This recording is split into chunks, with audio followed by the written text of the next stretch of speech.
Enfin, vous aimez le fromage, mais vous êtes fâché avec les produits laitiers. Mangez du fromage sans produits laitiers. Les petits véganes sont là pour vous.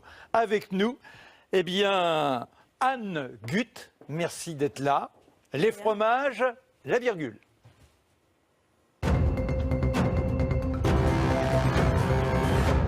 Incroyable, des fromages sans produits laitiers. Il y a des grognons là, ils se disent c'est pas possible.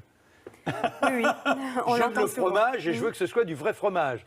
Oui. Alors qu'avez-vous à leur répondre? C'est une fantaisie. Comment vous êtes déjà arrivé, vous, à cette idée de fabriquer ces fromages? Vous étiez vous-même végane? Oui, exactement. Et donc, le fromage me manquait, hein, parce qu'on a grandi avec, hein, en France surtout. Et donc, il me fallait un moyen de retrouver ce petit plaisir-là en fin de repas. Et c'était, le pari était lancé, mais c'était pour moi-même, pas pour en faire de la vente ou de la production. Et au final, il y a eu un engouement avec les gens qui ne pouvaient plus en manger. Et donc, c'est parti de là. Toujours un peu plus de demandes et c'était parti.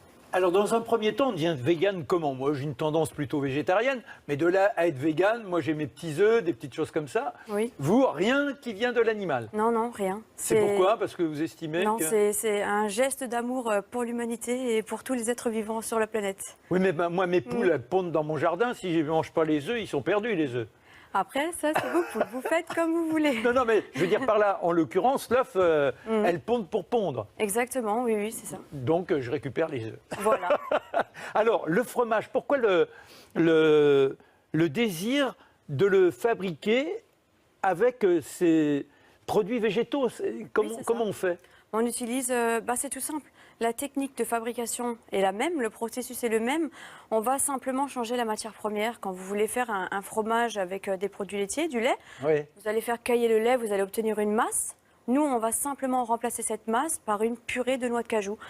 Et Oui, mais au départ, un fromage, il est fait de lait et c'est donc une matière première. Si vous me donnez de la noix à côté, je ne vais jamais avoir un goût de minster ou de camembert. On va goûter ça dans un instant. Tout à fait. Et c'est pour ça que chaque fromage a ses cultures et ses ferments. Notamment, vous allez retrouver dans le camembert le Penicillium camemberti ou d'autres, hein, ça dépend les Alors mélanges. attendez, vous m'avez dit? Le Penicillium camemberti. Il vient d'où mon C'est petit un camarade là? C'est un champignon en fait, on le retrouve même un peu partout dans la nature, comme le Penicillium roqueforti pour faire le roquefort, le bleu, le D'accord. fromage bleu. Et donc ils sont cultivés dans des endroits spéciaux et donc nous on les achète comme ça, on les ajoute à notre purée de noix de cajou. Et à chaque fois, la base, c'est de la noix de cajou. C'est la purée de noix de cajou, Et effectivement. comment vous est venue l'idée de la noix de cajou? Mais en fait, c'est quelque chose de neutre et ça s'y prête bien une fois que c'est mixé, qu'on a trouvé le bon rapport entre les produits utilisés. Donc en fait, il y a de la noix de cajou, de l'eau et donc on obtient une pâte qui est vraiment crémeuse et on retrouve un fromage crémeux. Enfin, on dit pas fromage, on dit spécialité végétale, mais c'est plus facile à comprendre comme ça. Et donc on retrouve à la fin un produit crémeux. Et... Alors on va goûter dans un instant, mais si je mets ma cuillère dans votre produit là, j'ai un goût de lait caillé? J'ai quoi? Non, la purée de noix de cajou, elle est fermentée. Ouais. Comme le caillé en fait. Et donc après fermentation, on a l'affinage et après on a le vieillissement. Donc en fait, C'est-à-dire que je peux avoir un fromage, un petit comté de 24 mois? Je pense que ce sera possible à faire au fur et à mesure. C'est des défis que je me lance et j'espère bien faire grandir l'entreprise comme ça. Alors actuellement, vous en êtes où? Vous avez commencé quand la production? On a commencé l'année dernière, Oui. donc c'était il y a 1 an. Mais officiellement, on a commencé nos premières embauches et nos premières ventes fin d'année 2017. Donc il n'y a même pas encore 1 an. Et tout le monde a été conquis immédiatement? Toutes les personnes qui sont venues acheter nos produits, oui, ont adoré ça.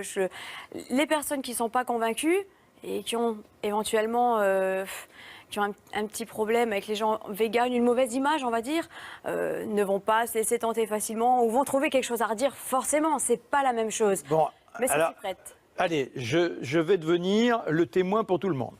Vous allez me couper une tranche. Ça, c'est quoi? En fait, c'est un fromage aux herbes? C'est un fromage frais. Vous pouvez le tartiner sur du pain grillé ou même le manger comme ça, il n'y a pas de souci. Mais alors, est-ce qu'on est plutôt dans le fromage type fromage de vache, fromage de chèvre, fromage de brebis? Non, là, vous allez pouvoir, oui, fromage de chèvre, vous allez pouvoir vous retrouver un petit peu avec le boursin. D'accord. Voilà, comme un boursin. Alors attention, mesdames et messieurs, voici la bouchée d'un faux fromage.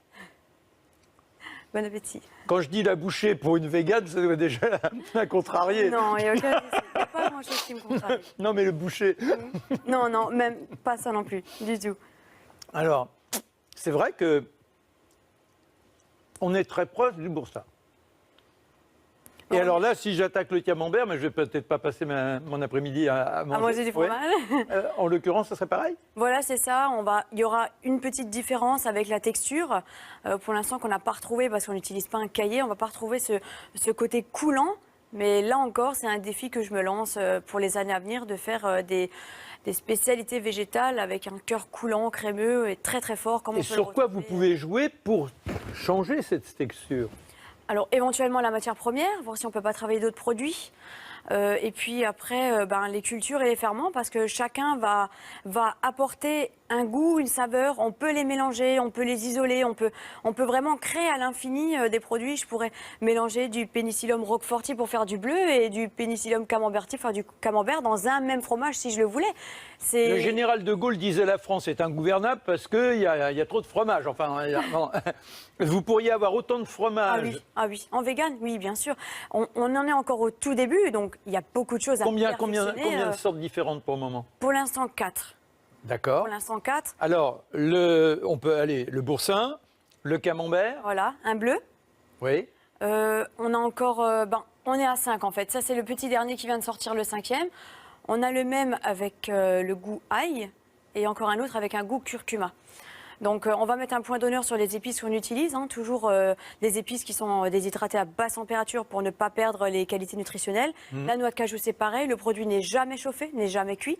Donc, on garde vraiment les valeurs nutritionnelles dans l'aliment. Et donc là, en cours, au fur et à mesure des années qui viennent, on pense se tourner encore vers un brie et un style Munster. Ça signifie un Munster. Oui, un Munster, exactement. Un fromage à croûte lavée, donc les mêmes soins. Tout le protocole est le même. Et avec la force du Munster, parce que Et le Munster, l'odeur. il faut y aller. Et l'odeur. Et l'odeur. Ah, l'odeur. Ah oui, ça, il le faut. Un Munster qui pue pas, c'est pas un Munster. Mais comment? C'est simplement le champignon fermenteur. Voilà, c'est tout ça. Voilà, exactement. C'est ça. On va utiliser d'autres champignons ou d'autres ferments, d'autres cultures. On va utiliser d'autres choses. Et chacun va venir apporter sa petite touche. Ils sont vraiment spécifiques à chaque produit. Et alors, pour les vieillir, vous les placez dans les mêmes conditions que le fromage Tout traditionnel? à fait. On travaille avec du matériel de fromagerie, du début à la fin. C'est le même. On a les cotons à fromage, on a les moules pour faire la mise en forme, on a le salage à la main après. Ils partent en affinage, donc il faut régler le taux d'humidité, la température, qu'elle soit vraiment à un poil près au top. Et ensuite, les fromages partent en vieillissement. Donc pendant l'affinage, vous allez avoir le physique du fromage qui va changer parce qu'au début, il a pas de peau, il n'a pas de croûte. Ah d'accord. Une fois que la Donc là, croûte, il a été fabriqué il y a combien de temps, là, le camembert? celui-là, il a même pas, enfin, il a 2-3 semaines, même pas. Donc D'accord. là, il manque d'affinage encore. C'est comme un vrai fromage. Si vous voulez un camembert qui sent fort le camembert et enfin qui a une odeur forte, il faut le garder longtemps dans le frigo. Ça marche pareil. Bon, eh bien, formidable. L'expérience, je dois dire qu'on est vraiment proche du boursin, et même si ce n'est pas tout à fait le boursin, c'est très, très savoureux. Oui, ça reste un produit de qualité. On y met tout notre cœur, on y met toute notre passion. Donc on espère vraiment à la fin obtenir un produit. Les petits véganes, une expérience invraisemblable. Merci de l'avoir vécu avec nous. Mais de rien, et avec bonne plaisir. continuation, et revenez Merci de temps en beaucoup. temps nous offrir un plateau. Bien sûr. il y a Un pas plateau de souci. télévision, bien évidemment. Pas de souci.